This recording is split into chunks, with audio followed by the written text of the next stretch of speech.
Bien, aujourd'hui nous allons créer un parcours de remédiation très simple. Donc je clique sur créer un parcours, j'appelle ce parcours remédier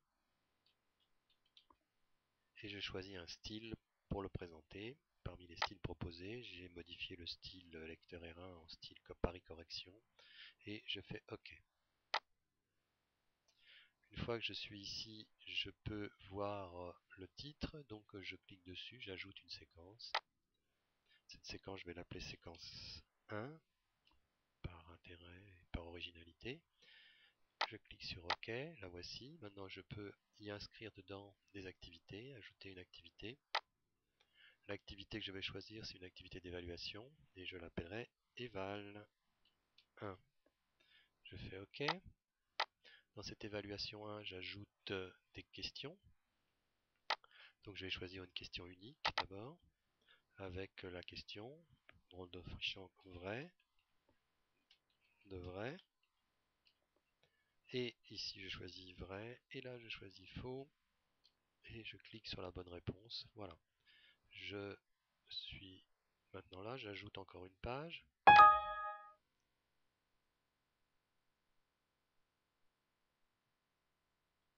Et là, je vais ajouter encore une question unique que je vais appeler la question unique 2. Vous voyez qu'ici, je peux modifier le titre sans avoir besoin de le rentrer. Et je vais mettre faux. Ok, donc là, vrai. Et ici, faux. Et comme c'est faux, ben, la bonne réponse est faux. Voilà. Bien, je ferme ceci. Enfin, je réduis, je ne le ferme pas. Voilà. Et je vais faire un dupliqué. Donc là, normalement, j'ai dupliqué les deux fois la même chose. C'est ça le rôle du dupliqué. Donc dans dupliquer, je ne vais pas garder deux fois eval 1, donc je vais le renommer ici, et je vais mettre remédiation 1. Ok. Là, si j'ouvre, qu'est-ce que je vois? Eh bien, je revois question 1 et question 2, et ici, j'ai la même chose. Donc c'est deux fois la même chose. Maintenant, c'est là qu'on va pouvoir améliorer le parcours, créer une espèce de fausse boucle. Donc si je reviens sur évaluation 1, ici, et je regarde les objectifs. Donc créer un objectif, automatiquement il y a un objectif de créer, mais là je vais le créer pour lui donner un nom particulier, donc il suffit de cliquer dessus, objectif principal, puisque c'est celui qui va déclencher la vérification. Pour que cet objectif soit lu sur tout le parcours, ici, il faut lui indiquer donc que l'on veut qu'on y rentre et qu'on en sorte. Et automatiquement, vous voyez, il donne par, disons, défaut un nom d'objectif. C'est comme ici par exemple, si je clique ici, vous voyez l'activité qui a un numéro aussi par défaut. Bien, pour l'instant ça me suffit. Je vérifie quand même dans... oui, non, c'est bon, pour l'instant on va s'arrêter là. Donc on va maintenant sur remédiation 1. Pareil, cette fois-ci je vais créer un objectif, mais un objectif secondaire.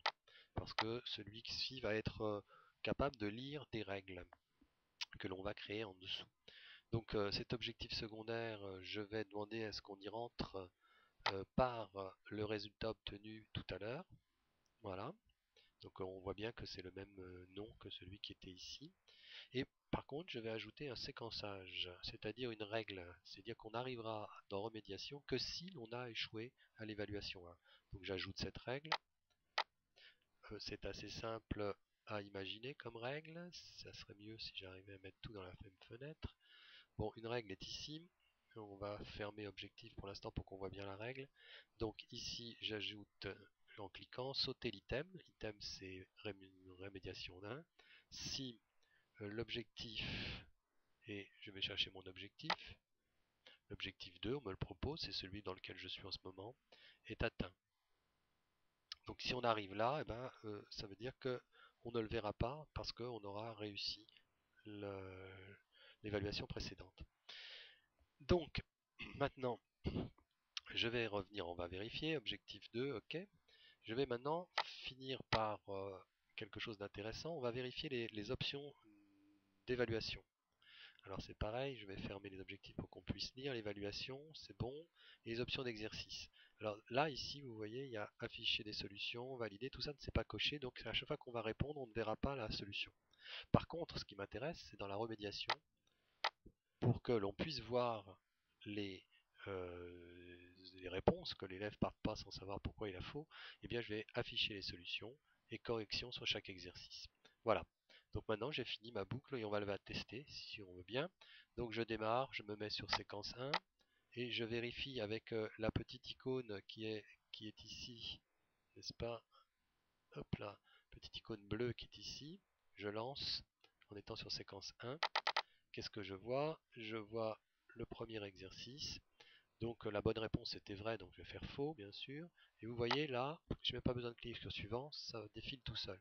La bonne réponse, ça serait faux, donc je vais cliquer sur vrai, valider. Et j'ai 0, donc je suis vraiment pas bon. Et je clique sur suivant en bas à droite. Et qu'est-ce qui se passe? Je suis tombé dans la remédiation. Ce sont les mêmes questions, mais cette fois-ci, si je clique sur faux, je valide et on me dit qu'on peut me proposer la réponse, afficher la solution. Donc la voilà. Maintenant je continue en cliquant sur le bouton suivant qui se trouve en bas à droite, là vous ne le voyez pas mais il est dans la page normalement. Et j'arrive à la deuxième question que j'avais ratée tout à l'heure. Je vais la faire vraie pour cette fois-ci et valider. La bonne réponse est juste. J'ai gagné. Je continue.